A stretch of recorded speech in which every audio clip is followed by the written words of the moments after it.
So that's it. We've created a full-featured e-commerce website using Prestashop. And in this video, I just want to go over kind of what we learned in this series. So we started out discussing e-commerce foundations, what an e-commerce site is and what it does, what options we have available to us in terms of open source shopping carts. And we also discussed what payment options are and what merchants are available. We went over PayPal, PayPal Pro, Authorized.net, and just some of the other options that can be integrated with Prestashop. And then we set up Prestashop. We created a local environment for Prestashop to run on, which was the XAMPP server, which includes PHP, MySQL, and an Apache server. And then we installed Prestashop. We created a database and then installed it, and then visited the back end and did kind of a back end overview of the layout and what kind of functions are available to us there. So once we set up the shopping cart, we needed to implement shipping, and we looked at the options we had, and we created a new shipping carrier and based it on weight. The two options you have to base shipping on is either by weight or by price. And we set up our shipping by weight. And we also looked at taxes and how we can implement the tax from each state in the US. So after shipping was set up, we implemented a payment system. We used the simplest option, which was PayPal Standard. We went to the PayPal site and looked over the options we have, and also the transaction prices that we'd have to pay, and then how to sign up for PayPal. And then we linked our site to that PayPal account so that we could set up payments. And we had to set up the payment module. Prestashop uses a module to deal with PayPal or any other merchants, Authorized.net, Google Checkout. They're all put together in modules on Prestashop. And we talked about other payment options, Authorized.net, To Checkout, Google Checkout. These are all other options for payment, and some of them you need to have a SSL certificate, and we discussed that a bit.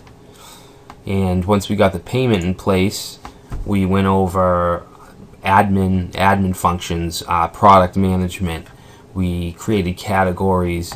We set up products with custom fields, and we also looked at setting up attributes and features for each product. Attributes is something that when the user is paying for a product, they can choose, for instance, the color of the product, and they may or may not cost more depending on which attributes they chose. And we also discussed features, which are similar to attributes, except the shopper can't choose. It's just a hard-coded feature of the product. And we went over front-end product display, the basic display, as well as the side modules with modules like top seller,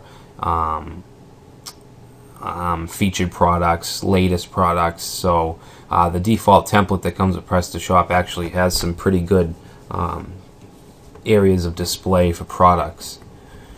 Stock management, you can or cannot use stock when you're dealing with products in Prestashop. You don't have to specify it, but if you want to, then that's fine. That'll display to the user or the shopper. And then finally we actually set this up before the products, the manufacturer and supplier setup. We created I believe it was Dell as a manufacturer and a supplier, and you can add in their logo, and users can actually browse on the front end. They can browse by the manufacturer, if they want.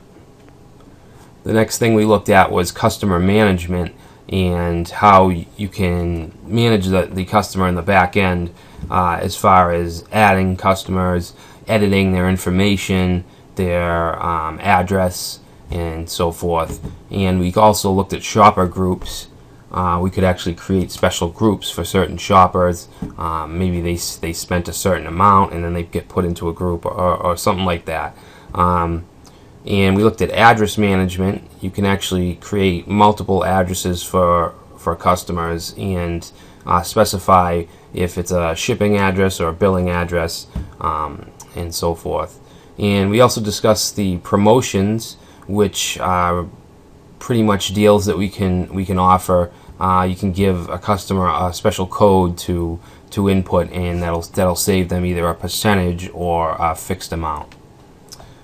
So after we looked at customer management, we looked at content management. Prestashop is also a CMS. It's a content management system as well, which has the ability to create static pages such as an about page or a terms of service page, things like that. And you can set up categories and assign certain pages to certain categories. And we also looked at adding items to the menu. We can add a single page to a menu, or we could add a category where it would display each page in that category. So once we got through content management, we looked at modules, which are small pieces of code that we can integrate. There's display modules, and then there's action modules. A display module would be, for instance, the new products module, because that would be placed wherever we wanted throughout the site, and it's something that the user interacts with. Well, not interacts with, sees. Action modules are modules that the user interacts with, but they don't see certain functions and stuff like that. And we looked at installing modules, and we looked at transplanting or changing the position of a module. And we also looked at Prestashop.com and looked at some of the modules that were offered to us, most of them being premium, costing money, but there are free modules available at Prestashop.com as well as other third-party module creators. And then finally we looked at templates, which is the layout and the display of the site. We looked at finding templates at Prestashop.com, and how we would install a template. We actually created a custom template which was based off the default template.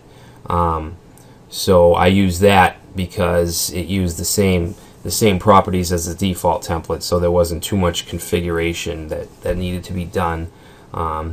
We changed things such as the color, the border of the wrapper of the site, stuff like that. So that's pretty much everything that you can think of that we would need to know to run not only a Prestashop shopping cart, but any open source shopping cart, Magento or whatever it may be, Zencart. So I hope you enjoyed the course, and I hope you learned a lot from it. I know I did, and I enjoyed it. So I'll see you in our next series. Thanks for watching.